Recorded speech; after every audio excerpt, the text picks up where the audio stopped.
So you've been seeing signs, 1111, dreams, synchronicities, and maybe that is guidance. But here's the truth that no one's talking about. You can stay in that space for years, feeling spiritual, feeling chosen, but deep down, nothing changes in your life. You're still stuck in the same pattern, still feeling anxious, still waiting for God to save you or for life to change. Because signs aren't the real work. They can be an invitation, but most people never answer that. Now, this isn't about blame. I've stayed stuck there too. The signs, they felt great, but nothing really changed. They just left me in a state of hopium, hoping things would shift and that the universe would kind of sort it all out for me. And as the years rolled by, I found myself feeling agitated, resentful even, because nothing was changing. And then I heard a story that changed everything for me. It was about a man who saw a fox lying peacefully under a tree, and every day people would come and feed that fox. It didn't hunt, it didn't move, it just lay there in the sun and life seemed to take care of it. And the man thought, that is exactly how I want to live. Just rest, trust, and let the universe provide. So here's what he did. He sat under a tree, just like the fox did, and waited. Days passed. No one came, and he grew hungry and frustrated, angry at God, and finally, in desperation, he went to a wise man in the forest and he asked this: why isn't life feeding me like it feeds the fox? I feel completely unsupported. The wise man looked at him and said, yeah, but you're a man. Why are you acting like a begging fox? And that story hit me hard because I realized in that moment I was the man trying to act like the fox. I was waiting to be fed by life instead of stepping into what I was actually here to do. You see, true spiritual development doesn't come to those who are passive on the path. The real work takes grit, determination, and it's raw.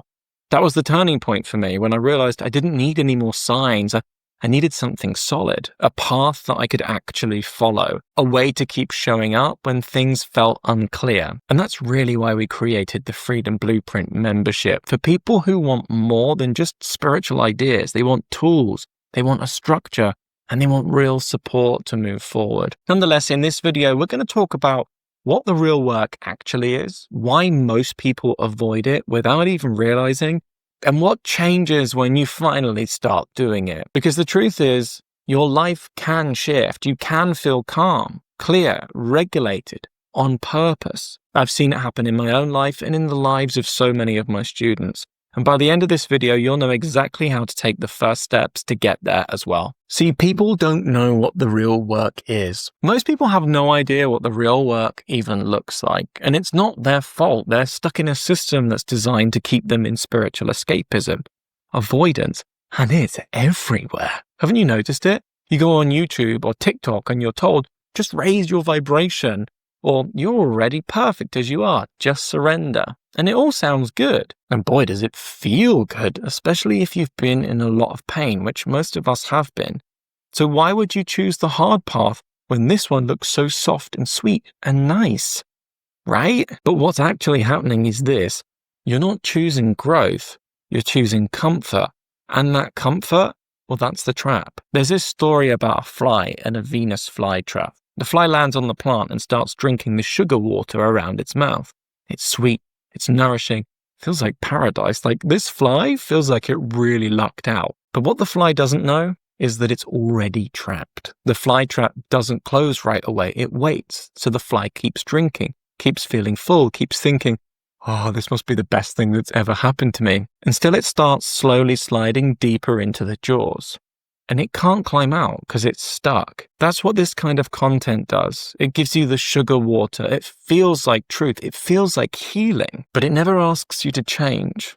And the longer that you drink from it, the deeper in you go until you realize nothing in your life has actually shifted. And this is some of the danger with some of the AI content that we're seeing nowadays. So now let's talk about why people stay stuck. The real work doesn't always look like you think it will. It's not dramatic, it's not over the top, it's quiet, consistent, raw, confronting. And honestly, most people avoid it, not necessarily on purpose, but because they don't even realize they're avoiding it. I've seen this so many times, and heck, I've lived it. You wake up early, you do your sadhana, maybe you journal, and it looks like you're doing everything right. But underneath all of that, there's still a layer of control.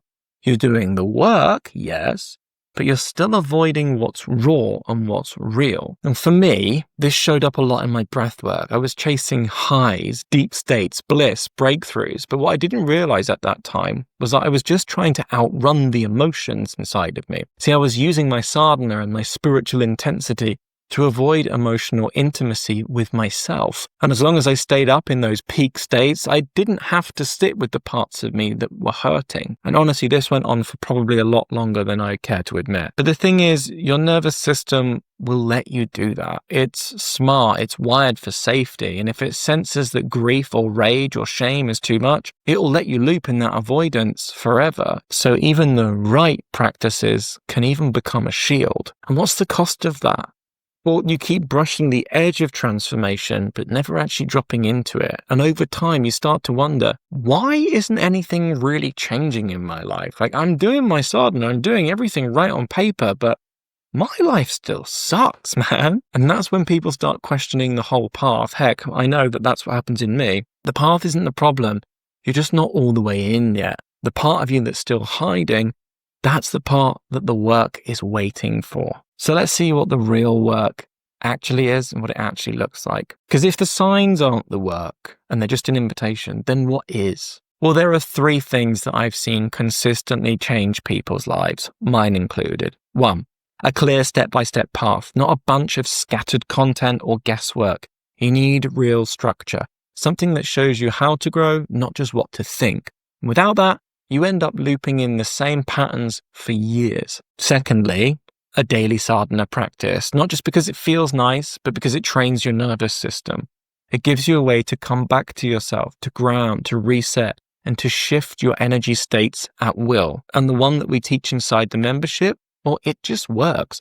One of my students, Jamie, who's the most recent graduate, he told me, I started doing the sadhana that you gave me, and my anxiety disappeared within a week. Now, he'd been trying everything else for years, but that simple, consistent practice changed everything, and changed everything very quickly. Thirdly, you need coaching and community because you can't see your own blind spot. You need mirrors. You need people who can say, hey, can you see this thing you keep doing? That's a pattern. And then you need the support on the days when you really want to check out. And trust me, it happens a lot.